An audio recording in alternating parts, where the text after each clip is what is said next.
Gênesis capítulo de número 8 e o versículo de número 6.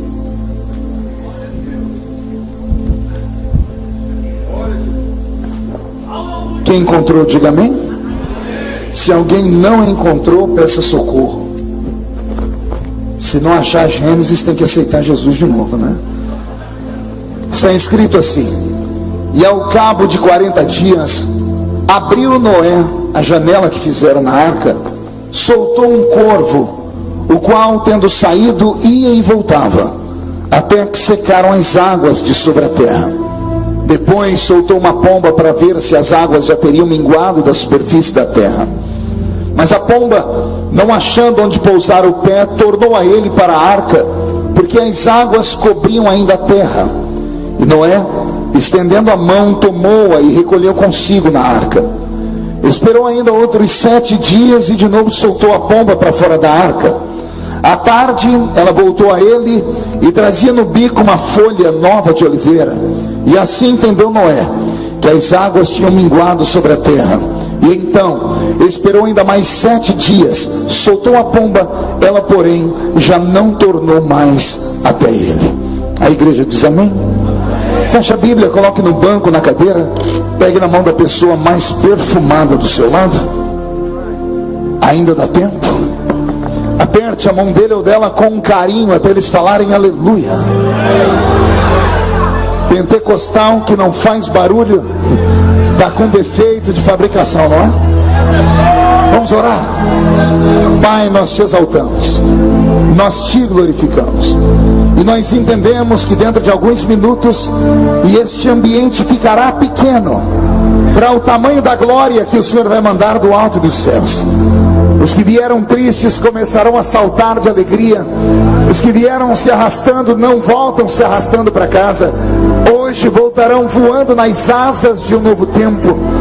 E antes que eu comece a ministrar a sua palavra, cerque este lugar com a sua glória. E num raio de 5 quilômetros, onde houver um demônio alojado, eu dou a esses demônios segundos para sumirem de ferraz. Porque se não sumirem, serão queimados pelo poder da sua glória que aqui será derramada. Rasgue o céu sobre nós, manda anjos de fogo descerem aqui. Que estes anjos desçam trazendo brasas de fogo nas mãos. Comecem a esparramar estas brasas entre nós.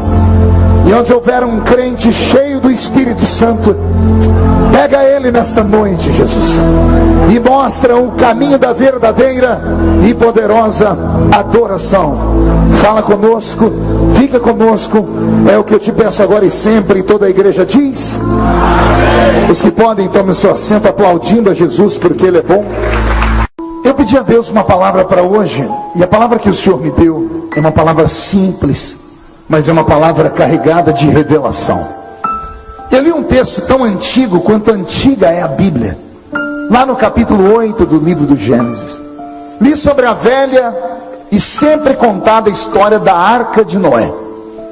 E a Arca de Noé nessa noite vai nos dar aqui alguns ensinamentos profundos. A Bíblia Sagrada parece ser a Bíblia das arcas. Existem pelo menos 3 arcas na Bíblia Sagrada que daria aqui para nós uma avenida de tempo para pregar. Temos a Arca de Noé, temos a arca onde foi colocado o menino Moisés, que nós chamamos de cesto, mas que no original é usada a mesma palavra para arca. E temos a Arca da Aliança, que é a Arca do Concerto. Essas 3 arcas, esses 3 baús, tinham a mesma finalidade. A finalidade deles era salvaguardar algo precioso, era proteger da destruição, da morte e dos olhos dos inimigos aquilo que estava guardado dentro da arca. Na Arca de Noé nós não temos apenas os animais colocados ali. Maior do que os animais são os seres humanos que estão dentro da arca, porque os seres humanos na arca são imagem e semelhança de Deus. Aquela arca foi criada para salvaguardar então a raça humana da destruição do dilúvio. Na Arca de Moisés nós temos a salvaguardado a história do maior legislador que o mundo conhecera. Não sei se vocês sabiam disso, Moisés não era só um profeta, Moisés não era só um pastor de Israel, Moisés era um legislador, era um criador de leis. É ele que constrói a Constituição Federal da nação de Israel. É ele quem traz para a nação de Israel as 613 leis que estão no livro de Levítico, e mais o decálogo, os 10 mandamentos escritos pela mão do próprio Deus. E temos a Arca da Aliança, que guardava dentro dela um vaso de ouro com maná. O maná era o pão caído do céu, que por 40 anos saciou a fome do povo hebreu pela caminhada do deserto. Também estava dentro da arca as tábuas da lei escritas pela mão de Deus, e a vara de Arão que havia florescido no meio do deserto. Então esses 3 utensílios chamados de arca, que estão na nossa Bíblia, têm a mesma finalidade: guardar algo extremamente importante. Eu quero que você nesse momento olhe ao seu redor todo e perceba que nós estamos entre 4 paredes. E essas 4 paredes hoje têm um outro nome. Eu não sei se aqui durante a semana é chamado de casa de espetáculos, de show, de agremiação. Hoje esse lugar é chamado de igreja. Vou falar de novo. Hoje esse lugar é chamado de igreja. Fazer cultos em ambientes como esse não é nada fácil, porque só Deus sabe os outros tipos de festa que tiveram aqui, pelos cantos e banheiros desse lugar, as orgias feitas. Só Deus sabe como demônios se apossam de ambientes, porque quem conhece o mundo espiritual, entende de batalha espiritual, sabe que demônios trabalham com ponto de contato. Talvez por isso, quando entramos numa reunião como essa, num lugar como esse, parece que nada dá certo. O som zanga, o telefone, nada presta. Por quê? Porque o ambiente não foi consagrado a Deus por tanto tempo. Mas basta um crente aqui dentro entender que não veio para um show, entender que não veio para uma festa mundana, e começar a abrir o seu peito e começar a dizer glórias a Deus. E se Deus encontrar meia dúzia de pentecostais que resolvam, além de dar glória a Deus, emendar umas línguas estranhas, a gente manda para o inferno todos os demônios que ficaram aqui por anos. O que eu quero dizer com isso? Quero dizer que a igreja nada mais é do que uma arca. Não havia vida para Moisés fora do seu cesto. Se tirasse Moisés do cesto e jogasse ele nas águas, ele morreria. Assim como não havia vida para Noé, sua família, os animais, fora da arca. Assim como não havia vida espiritual para Israel sem os utensílios que estavam dentro da arca da aliança. De igual forma, não existe salvação fora da igreja. Eu levei anos para compreender isso. Cheguei a discutir com meus professores de escola dominical. Cheguei a dizer a eles e provar a eles que a salvação não era uma coisa imposta por um título de igreja. Mas o tempo foi passando e hoje eu sou pastor de igreja, minha barba está branca, e hoje eu ensino as minhas ovelhas: não há salvação fora da igreja. Pergunte a mim, por que não, pastor? Porque quem não frequenta a igreja não participa da ceia. E Jesus diz que quem não participa do pão e do vinho, quem não participa do corpo e do sangue, não tem parte com ele no seu reino. É somente dentro de um ambiente sagrado, quando nós comungamos, que a nossa alma se alimenta. Porque Paulo diz: quando vocês se ajuntam em uma igreja, uns têm salmos, outros têm testemunhos, e Paulo diz: aí vocês saem da terra e entram nas regiões celestiais. E tudo pode acontecer quando os crentes saem do templo e entram dentro da igreja. Porque entrar no templo qualquer um entra. Até cachorro entra dentro do templo. Quem nunca ouviu aquela piadinha? Por que o cachorro entrou na igreja? Qual é a resposta? Porque a porta estava aberta. Então significa que estar no templo não é tudo. Entrar no templo qualquer um entra. Até demônios entram. Demônios andam cultuando conosco. De vez em quando um deles fica irritado e se manifesta. E os que não se manifestam? Participam da reunião conosco. Ou seja, entrar no templo qualquer um entra. Mas o culto verdadeiro não é na terra. está dizendo: quando começam os louvores, quando começam os testemunhos, vocês entram nas regiões celestiais. E são nas regiões celestiais que a glória de Deus se manifesta. E é aqui que nós temos que entrar. Então, por favor, diga ao seu irmão para tomar cuidado, porque não basta estar aqui. Há uma outra dimensão, há um outro plano que pode se misturar conosco. Portanto, não há salvação fora da igreja. Então preste atenção no que eu vou dizer. Eu queria fazer um convite para vocês. Na verdade, é uma viagem no tempo. Queria convidar vocês a voltar comigo nos dias de Noé.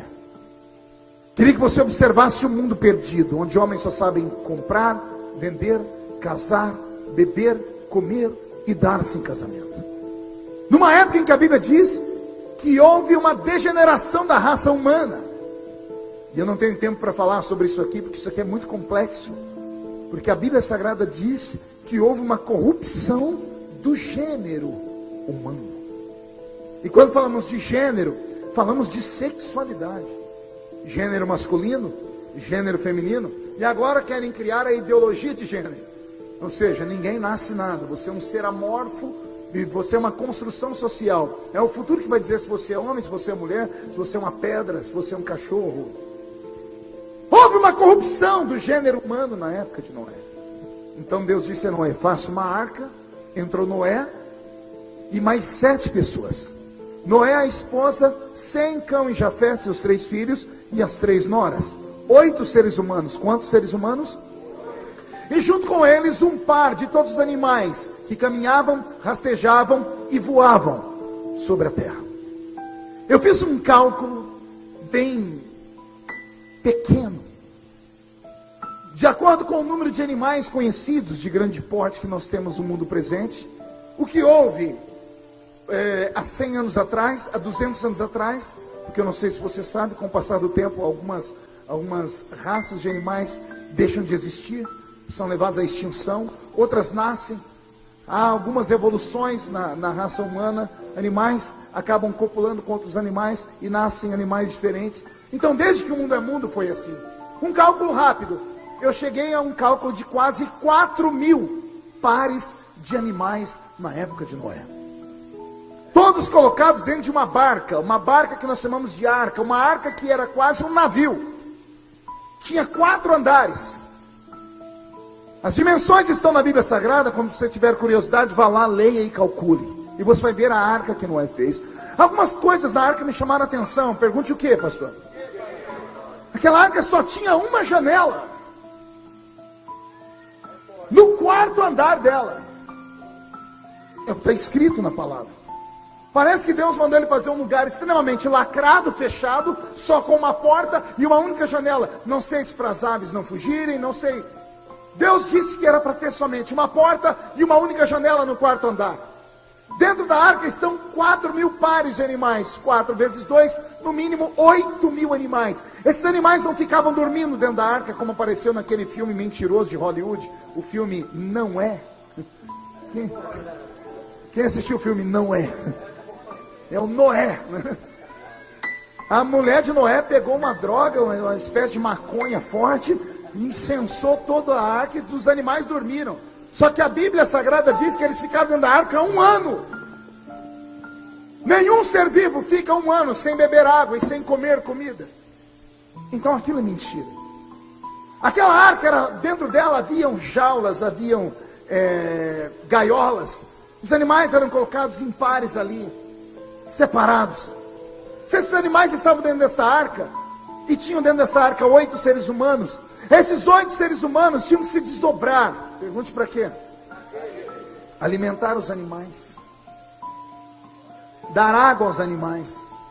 Porque se eles colocam água suficiente para 1 ano em um canto, numa hora que esta arca pode ser batida por uma onda, ela pode virar, ou um animal que não tem inteligência pode chutar o balde e acabar a água. Então são eles que abastecem os animais com água e com comida, amém? Aí eu fiz um outro trabalho, pergunte qual? Fui a um zoológico para saber quantos funcionários precisam para cuidar de 8.000 animais. O cálculo é tão absurdo que para aqueles 8 seres humanos conseguir dar água e alimento para esses 8.000 animais, eles tinham que trabalhar no mínimo de 16 a 17 horas por dia, ininterruptamente. Ininterruptamente.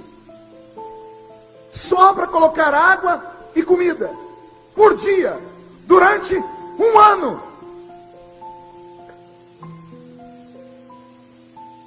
Só que tem coisa pior, pergunte o quê? Se animal come e bebe,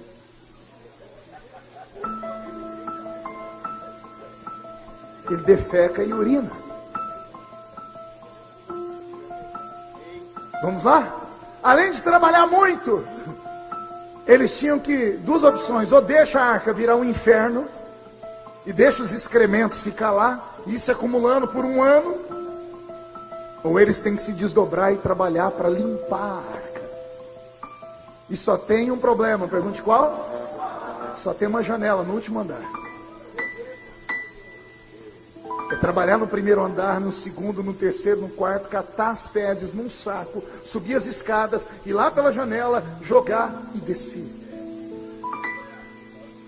Eles não tinham 2 horas de sono por dia.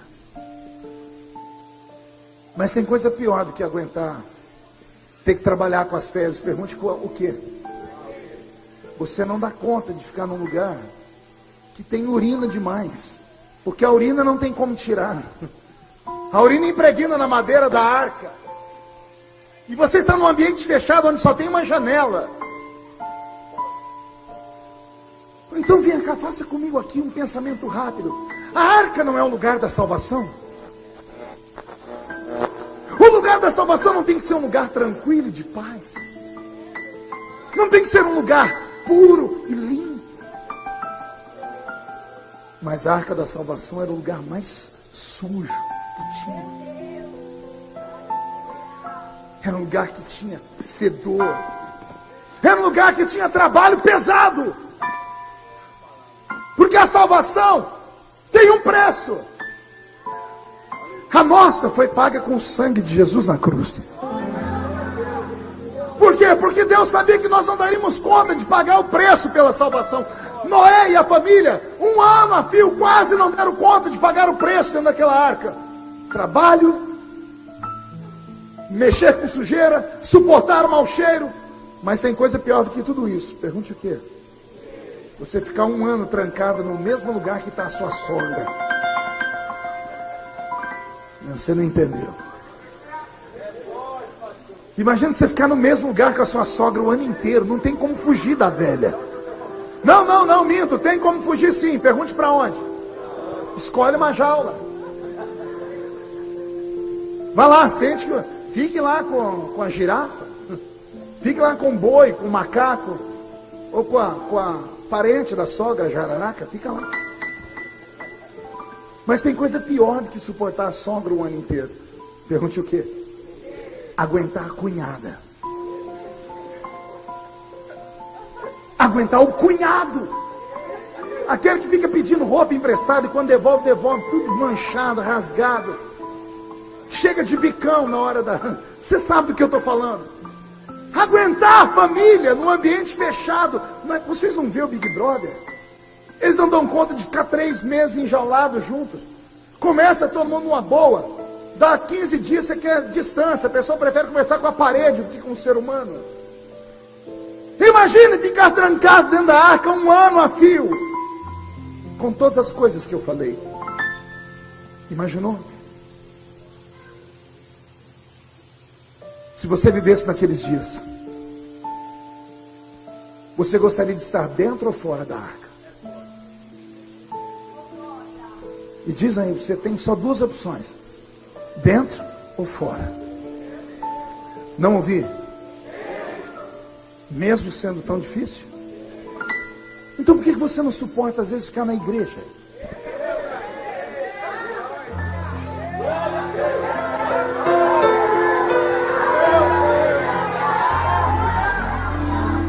Por que você não suporta a chatice do irmão do seu lado?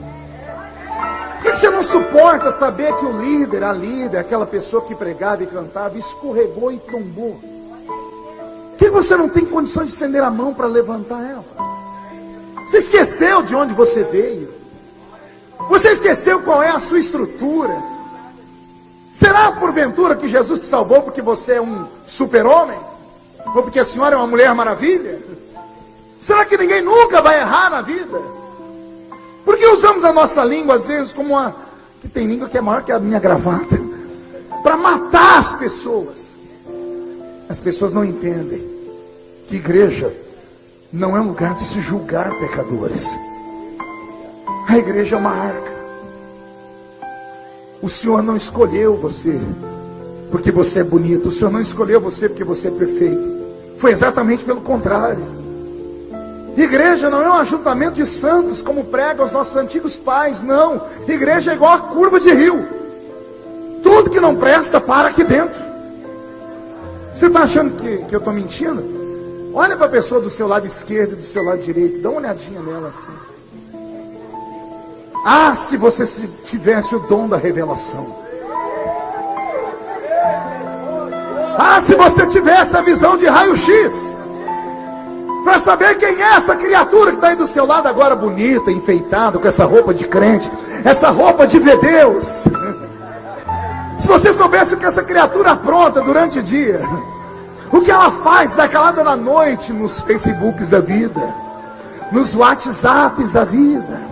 Se você soubesse o que essas pessoas são de verdade, você estaria agora segurando a sua bolsa com as duas mãos, senhora. Você teria mudado de lugar. Por quê, pastor? Porque quando a Bíblia nos chama de santos, ela não está dizendo que somos perfeitos. Santo significa separados. Fomos separados do mundo. Por quê, pastor? Porque nós merecemos? É claro que não. Somos salvos pela misericórdia. Somos salvos pelo quê? Repete essa palavra de novo. Pergunte para o seu irmão: você sabe o que é misericórdia? Pastor João, vem cá, por favor. Fique aqui na minha frente olhando para mim. Tudo que eu vou dizer é metafórico, tá? A palavra misericórdia são duas palavras no latim unidas em uma só. A palavra misericórdia é a junção da palavra miseris e córdia. Miseris vem de miséria. E o que é miséria? Miseris no latim, coisa podre, suja, defeituosa, mal cheirosa, desgraçada, destruída, caída. Isso é miseris. E córdia? Córdia é coração. Olha que coisa linda. Misericórdia. O que é misericórdia? É pegar o sujo, o caído, o destruído, o mal cheiroso e colocar ele no coração. Pergunte: de que forma, pastor? Assim.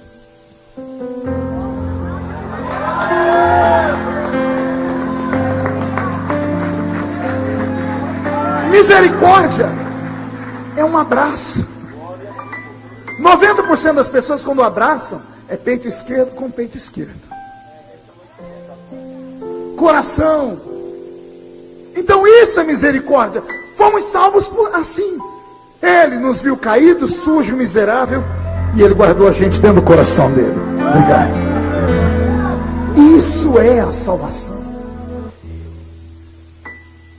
Quando eu leio essa história, eu começo a entender o que é a vida. Eu começo a entender o que é a igreja. E que pena que a gente só aprende essas coisas quando a gente já está de cabelo branco e barba branca. Pergunte para mim: por quê, pastor? Porque até chegar na maturidade a gente faz tanta besteira. Quantas pessoas nós colocamos no inferno? Se eu perguntar quem já ganhou alguma alma para Jesus, algumas mãos vão ser levantadas aqui.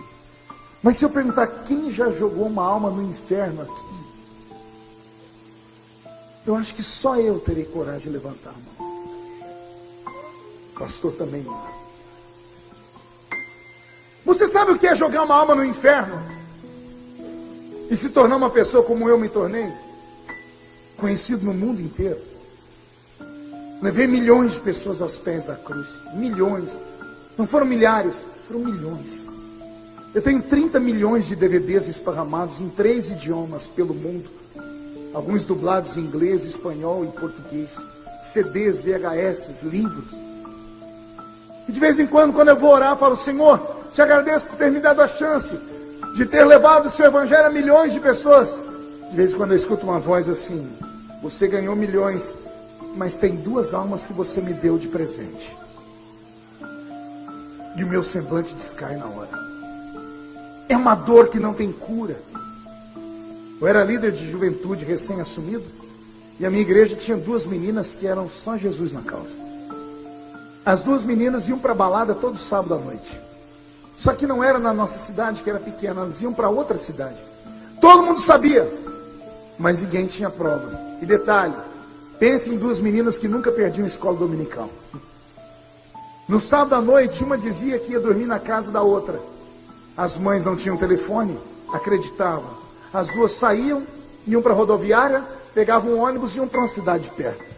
Dançavam a noite inteira. Pegavam o ônibus, ao invés de ir para casa domingo de manhã, iam direto para a porta da igreja.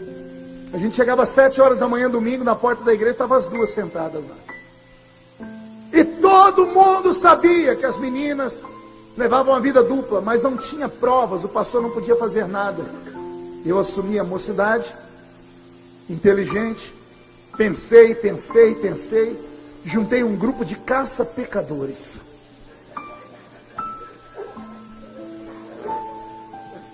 Crentes perfeitos, prontos para apontar o dedo para qualquer um. Arrumamos um carro emprestado, uma Belina 2, que só Jesus na causa. Um tinha uma máquina Polaroid, daquelas antigas, que você apertava e saía uma foto. Juntamos uma vaquinha e arrumamos 4 walkie-talkies. As meninas moravam a distância de 200 metros uma da outra, então um walkie-talkie funcionava a cada 50 metros. E a gente botava um a cada 50 metros, falando: como é que tá aí? Não saiu daqui ainda não. E aí? Também não saiu daqui ainda não. Saíram de casa. Onde estão? Estão indo para a rodoviária, vamos junto. Entraram no ônibus, a gente entrou no carro. Seguimos até Franca, uma cidade próxima à minha. Elas desceram da rodoviária e o baile ficava a 100 metros da rodoviária. Ficamos na porta do baile. Quando elas entraram, pegamos a máquina: tire foto, tiramos foto. Quando nós vimos que a foto saiu e as meninas entraram, pense num fogo que caiu dentro do carro. Falamos em línguas. O diabo vai ser desmascarado. Vamos acabar com o inferno. Esperamos até o baile acabar. Quando elas saíram, tiramos fotos de novo para ver, porque a nossa intenção era tirar foto delas agarrando alguém, mas não tivemos essa proeza. Elas entraram no ônibus e nós fomos embora para casa. Domingo na escola dominical, chamei o pastor num canto e disse: pastor, olha aqui, o senhor queria provas? O pastor olhou, ficou com tanta raiva, disse: não vou resolver esse caso hoje não. Domingo à noite ele disse para a igreja: terça-feira é culto de doutrina, ninguém falte porque eu tenho um assunto sério. Falar isso em cidade pequena é a mesma coisa que dizer: vem todo mundo para a igreja. Os curiosos saíam de todos os buracos possíveis. Quando o pastor dizia isso, não cabia de gente na igreja, só podia entrar quem tinha carteirinha de membro. A igreja entupida de gente. As 2 meninas sentadas na frente. O pastor terminou de cantar, leu os pedidos de oração, orou. Quando ele começou a doutrina, ele pegou aquelas 2 fotos e disse: há muito tempo existem 2 cânceres na nossa igreja, que impedem o Espírito Santo de descer, que impedem Jesus de curar, de batizar. E esses 2 cânceres foram expostos porque diz a Bíblia que nada fica encoberto.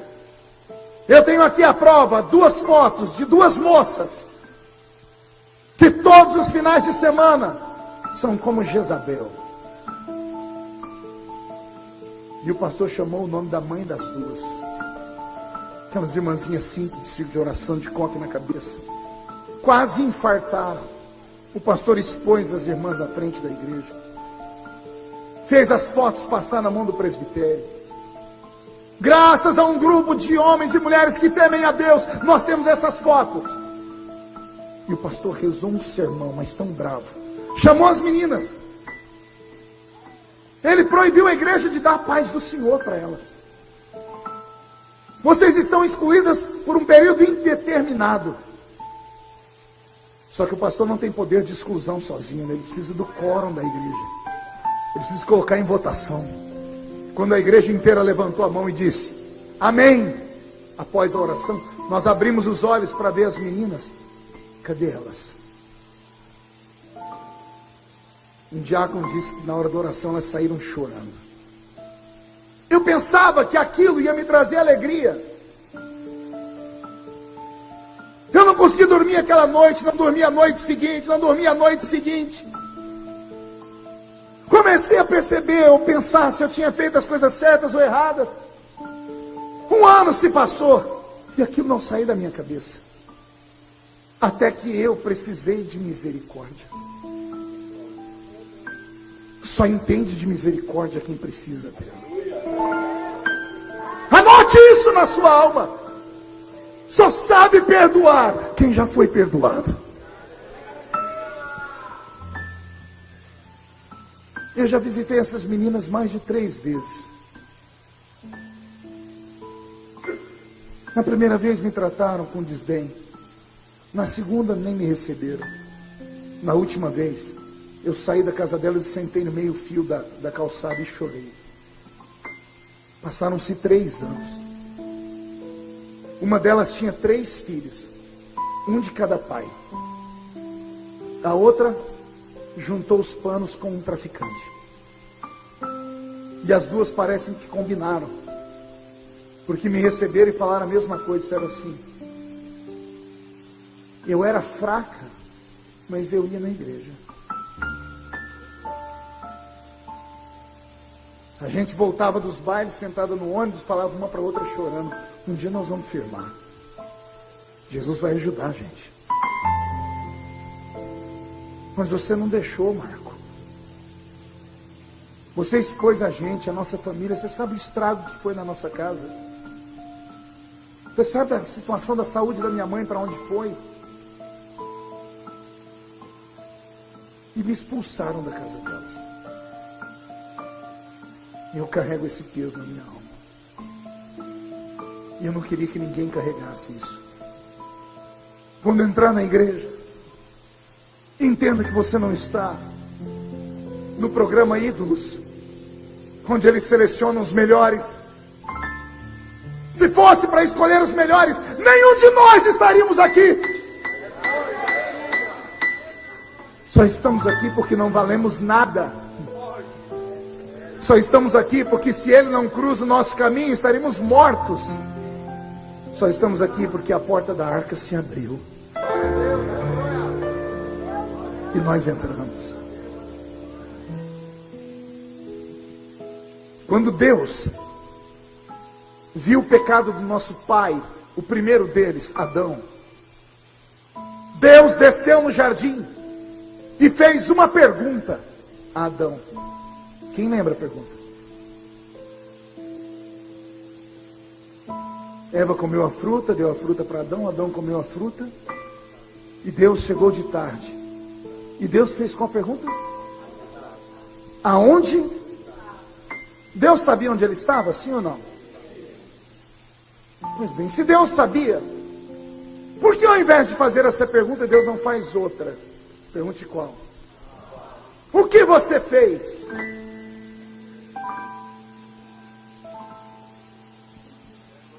Adão, o que você fez? Não, Deus não pergunta isso. Deus pergunta onde você está. Será que não tem uma mensagem de Deus para nós aí? Será que não é a maneira de Deus dizer assim para mim: não interessa o que você fez, me interessa onde você está. Era Deus dizendo: não estou triste por que você fez, eu estou triste porque você saiu do lugar que eu te coloquei, no lugar onde eu te achava. Você se afastou de mim. É Deus dizendo: onde você está que não está aqui perto de mim? Porque é isso que acontece quando nós erramos e pecamos. A primeira coisa que fazemos é nos esconder. E nos escondemos por quê? Porque a gente tem medo da retaliação. Medo de Deus descer entre nós com um chicote em uma mão e um cajado pesado na outra, e pronto para nos desferir golpes. Porque é assim que a igreja nos ensina. Quando a gente vai aceitar Jesus, mentem para a gente. Venha como você está, Jesus te ama. Mas eu peco, eu bebo, eu fumo, não importa, Jesus te ama, venha como está. Aí a pessoa vem, porque ela vem atraída pelo amor, pela graça, pela misericórdia. Aí ela aceita Jesus como Salvador. Antes do culto terminar, alguém senta com ela e diz assim: olha, anota aí o que você pode fazer, o que você não pode. Você não pode isso, não pode isso, não pode isso, não pode isso. E a pessoa inocente, chorando, emocionada, diz assim: e se eu fizer? Aí o bom crente diz assim: aí eu lavo as minhas mãos, porque aí você vai se ver com a mão de Deus. Eu me apavoro quando eu entro em culto e vejo um profeta levantar e dizer assim: vou matar, vou colocar no leito de dor. Eu não entendo esse Deus. Me corrija se eu estiver errado. Porque o Deus que a gente prega tem paciência, misericórdia com a prostituta, mas aqui dentro quer matar os que estão aqui. Ah, pastor, mas a pessoa está aqui dentro com a vida errada, e você morreu na cruz por ela. Ah, mas eu conheço a vida dela. Pergunto de novo: você derramou uma gota de sangue por ela? Você sabe o que se passa dentro dela? Se ela é tão desgraçada assim, o que ela está fazendo aqui dentro? Se ela está aqui dentro é porque ainda há temor. E se há temor num culto como esse, Jesus pode agarrar ela pelo colarinho, trazer à frente do altar e transformar a vida dela.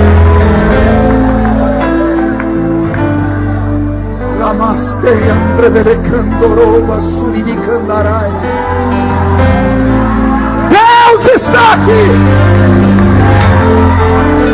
O Senhor está falando com dois grupos aqui. Deus está falando com aqueles que só sabem dizer assim: a lei manda matar, e tu o que dizes?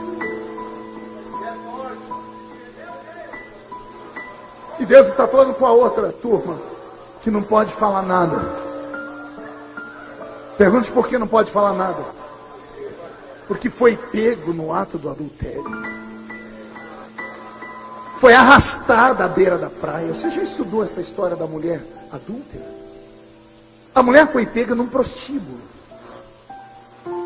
O prostíbulo é no centro da cidade. Assim como a sinagoga fica no centro da cidade. Quando alguém é pego em pecado, leva para o sacerdote julgar. Ou seja, do centro para o centro, sim ou não?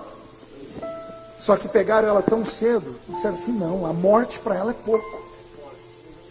Vamos levar ela para a praia, para brincar de afogamento. Vamos arrastar o corpo dela no meio daquelas conchas quebradas da maré que foi. Vamos ver o corpo dela sangrar primeiro. Vamos deixar a multidão cuspir. Vamos deixar as pessoas humilhá-la. Vamos matá-la moralmente primeiro, porque a morte para um adulto é pouco. Só que naquele dia, Jesus acordou antes dos discípulos. Parou na beira da praia, agachou, cravou o dedo na areia e começou a escrever: eu sou o caminho, a verdade e a vida. Ninguém vem ao Pai se não for por mim. A multidão está vindo lá, a multidão está em pé, sim ou não? A mulher está sendo arrastada pelos cabelos. A mulher está caída. E Jesus está agachado, porque só assim dá para escrever na areia. Sim ou não? O homem sai de lá e vem até Jesus e diz: a lei manda matar a mulher pega no adultério. E o Senhor o que diz? É um ato de falta de educação. Quando alguém vem falar com você, você está agachado, você não ficar de pé para falar com a pessoa. Jesus deveria ter ficado em pé, cumprimentado o rapaz. Mas não. A Bíblia diz que do jeito que ele estava, ele ficou. Tanto é que ele acabou de falar e voltou a escrever na areia. E eu aprendo uma coisa aqui, pergunte o quê? Jesus não respeita acusadores. Ele não para ouvir acusadores. Sabe o que eu acho mais bonito? Diz o quê? Só tem duas pessoas no mesmo nível naquela multidão. Uma é adúltera, o outro é Deus. Ela está lá agachada, e Jesus está agachado também. Ele não olha para eles, ele olha para ela. A lei manda matar e tu. Quem não tem pecado, atire a primeira pedra. E ele volta a escrever: eu sou o bom pastor. O bom pastor dá a vida pelas suas ovelhas. É aí que Jesus se levanta, vai até ela, coloca ela de pé e diz: e aí, mulher? Cadê os seus acusadores? Foram embora, mestre. Não te acusaram? Não. Também eu não posso te acusar. Se eles que pecam não podem te acusar, imagina eu que vim te salvar. Vai. Vai. Se membra numa igreja. Vai e paga o dízimo. Vai e oferta. Vai e acerta o seu casamento. Ele diz isso? Ele diz o quê? Vai, não peques mais. Recebe nesta noite a maior alegria que você podia sentir na vida. Porque apesar de tudo, você está salvo. Não há nada que o homem possa fazer para ser salvo. Repito, não há obra nenhuma que o homem possa fazer para ser salvo, a não ser reconhecer Jesus como Salvador. É o que está escrito na Bíblia, sim ou não? A salvação não é por obras. O que são obras? Pergunte para mim, o que são obras, pastor? Jejum, oração, dízimo, batismo. A salvação não é por obras, para que ninguém dela se glorie. Senão o homem poderia dizer assim: eu me salvei porque eu sou bom, me salvei porque eu sou santo, me salvei porque eu sou puro. A salvação não é por obras. A salvação é pela graça. E você sabe o que é graça? Favor que você não merece. Pela graça sois salvos, por meio da fé. E isso não vem de vós. Isso é dom de Deus. Aí vem a pergunta que não quer calar. Pergunte qual? Olhe para a cara do seu irmão. Memorize o rosto dessa criatura. E tente responder: por que Jesus salvou ele?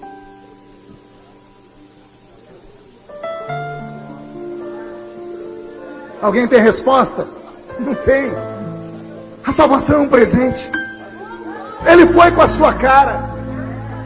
Ele olhou para você e disse: poderia salvar o homem mais rico do Brasil, mas vou salvar você de Ferraz de Vasconcelos. Poderia salvar as pessoas mais importantes, mas vou salvar você que não valia nada. Deus tem uma grande fábrica de reciclagem, onde o homem entra em forma de lixo e sai em forma de luxo, transformado pelo poder, pela glória, pelo sangue, pela alegria.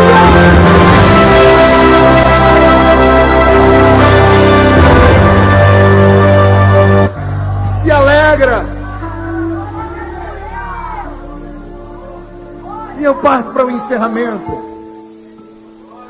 trazendo uma boa notícia para você.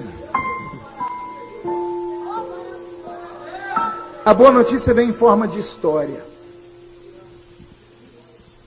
Quando caiu o pastor Jim Swaggart, eu era garoto, o Brasil inteiro chorou, o mundo chorou, pessoas perderam a fé. Todos se espantaram e se escandalizaram. Faço uma pergunta: Deus foi pego de surpresa? Como? Não. Tem certeza? Deus não olhou para baixo, viu Jim Swaggart caído. Aliás, Deus assistiu o Jornal Nacional, fantástico.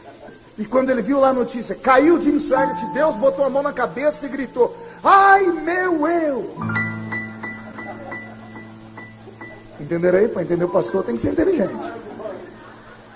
Quando a gente se espanta, a gente diz: ai meu Deus. Como não tem outro Deus, ele olha e diz: ai meu eu. Houve algum dia, desde que o mundo é mundo, que Deus tenha sido surpreendido por alguém? Sim ou não? Por que não? Por causa de um atributo dele chamado onisciência.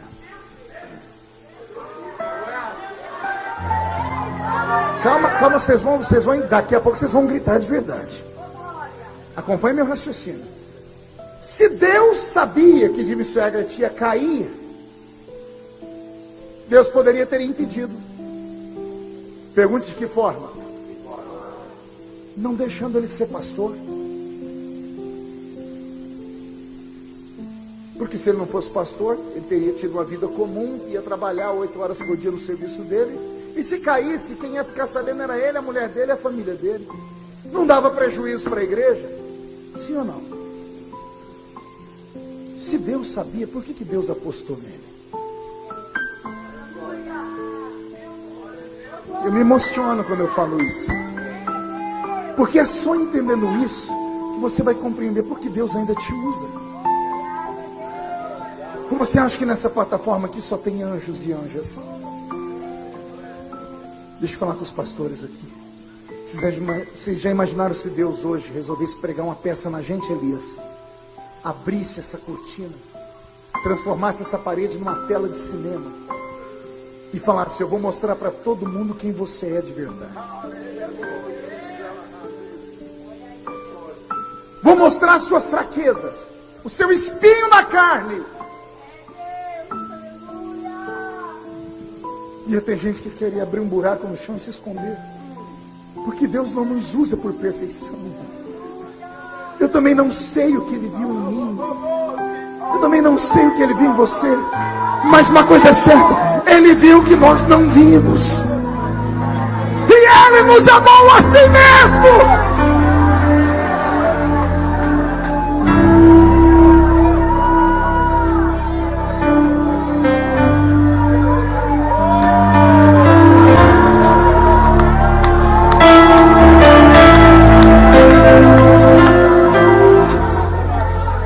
Deixa eu citar a Bíblia.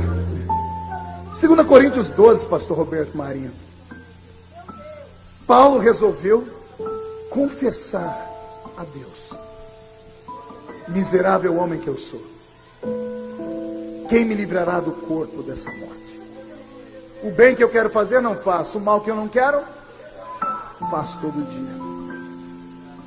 Foi-me dado um espinho na carne, é o mensageiro do diabo que me esbofeteia e me joga no chão.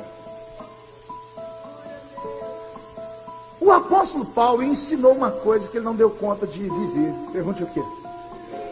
Confessai suas fraquezas uns aos outros. Já tinha pastores na época de Paulo, ou não? Por que Paulo não chama Pedro e fala: Pedro, vem cá, eu preciso confessar para você aqui. O que, Paulo? Eu tenho uma fraqueza, um espinho. Aonde, Paulo? Na carne. Ah, espinho na carne. Você está entendendo que é uma metáfora. O que é um espinho? É aquilo que incomoda e provoca dor. Na carne, não é na alma, não é na mente, que dá direito ao diabo vir e tocar em Paulo. Porque Paulo diz que o mensageiro do diabo vem e esbofeteia ele. Esbofetear é o ato mais humilhante que existe para um judeu. Por isso Jesus disse: se alguém te bater no rosto, porque todo judeu que apanhava no rosto partia para a defesa e matava a pessoa. Jesus disse: se te humilharem de cá, dá o outro lado também. O mensageiro vem, te bate, te joga no chão. E joga onde? É ele que ajoelha? Ele é jogado. Então alguém que é jogado, alguém que caiu. Eu não estou falando do irmão que você conhece. Eu estou falando do escritor da Bíblia, do Novo Testamento quase todo. Por que ele não foi falar com Pedro? Pedro, eu tenho um espinho na carne aqui. Pergunte para mim, por que não, pastor? Pedro ia dizer assim: Paulo, vem cá, Paulo. Baixa a cabeça. Irmão Paulo, a igreja te ama, nós vamos orar para Deus te dar força para matar esse espinho, para sua carne ser sarada. Mas só tem um jeito de sarar, viu, irmão Paulo? O irmão vai ter que ficar disciplinado, excluído, até que a igreja se reúne em oração. E tudo que o irmão escreveu vai perder a validade até hoje, porque o irmão parou de ser referência. eu te amo muito, mas não é assim que faz com a gente quando a gente erra. Senta ali, querido. Obrigado. Teve um pastor nosso, um grande pregador, que surgiu nesses últimos anos lá nos Gideões, que esse ano sofreu alguns ataques. O que eu recebi de WhatsApp, não pedidos de oração por ele, não é assim, ó, pastor, ore pelo irmão, vamos fazer uma corrente de oração, não. Primeiro manda a prova do crime. Pastor, olha aí, vamos orar por ele. Você acha mesmo que a intenção de quem me mandou era para orar por ele? Era para desgraçar a vida da pessoa, era para esparramar a miséria dela. Somos o único exército que mata um soldado fraco. Em qualquer exército do mundo, o soldado que chega com a perna amputada, cego, machucado, ou dentro de um caixão, ele é homenageado e recebe o nome de herói. Todas as vezes que você vê um pastor ou uma pastora tombar, alguém se suicidar, não fale asneira, não fale asneira. É um soldado que tombou no campo de batalha. E a Bíblia diz: quem está de pé, ore para que não caia. Com a maneira com que tu medes alguém, um dia medirão você.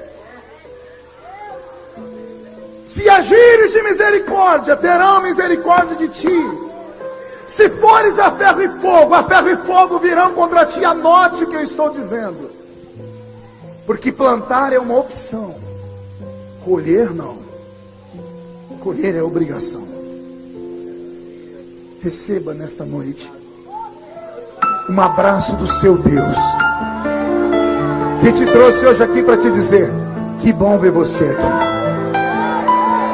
Ainda que esteja fraco, ainda que tenha tombado, ainda que bom saber que você ainda acredita que num culto o meu Espírito pode descer sobre ti, o manto do sangue pode te proteger e a glória de Deus pode te envolver. Quem acredita, dê uma glória a Deus. Eu encerro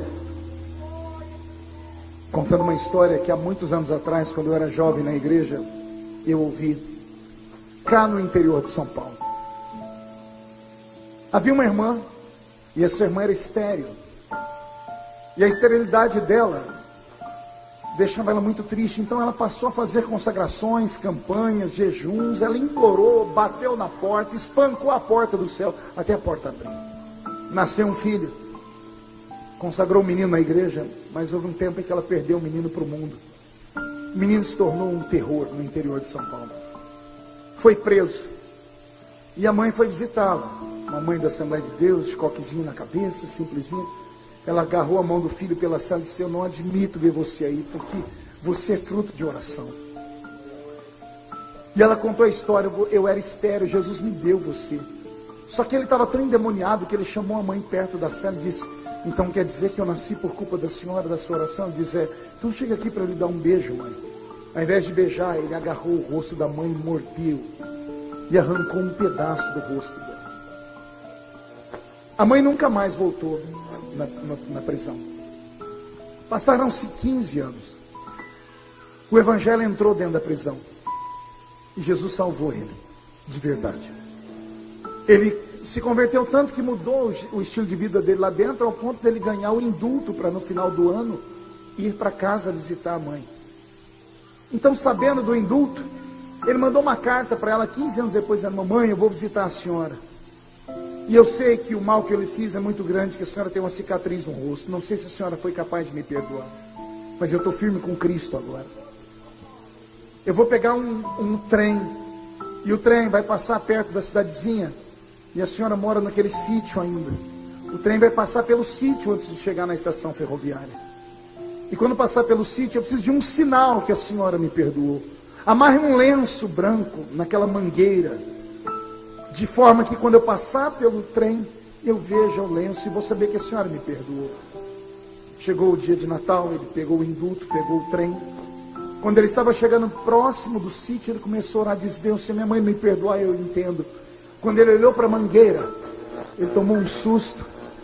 porque não tinha um lenço, tinha um lençol de cama de casal, esvoaçando. Ele foi para casa, a mãe recebeu ele abraçando com um sorriso bem gostoso, e ele disse: mãe, eu pedi para a senhora colocar um lenço, porque a senhora colocou aquele lençol? E ela disse: porque eu tinha medo de você não enxergar o meu perdão.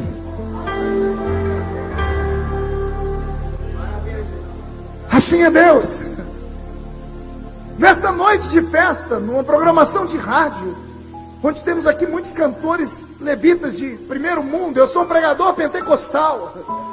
Ao invés de Deus dar uma mensagem daquelas que arranca tatu da toca e sabiá do toco, por sua culpa, Jesus me faz falar que Ele te ama. E Ele mandou te dizer: aguenta, porque quem transforma o homem não é a igreja, é o Espírito. E o Espírito Santo já começou a obra.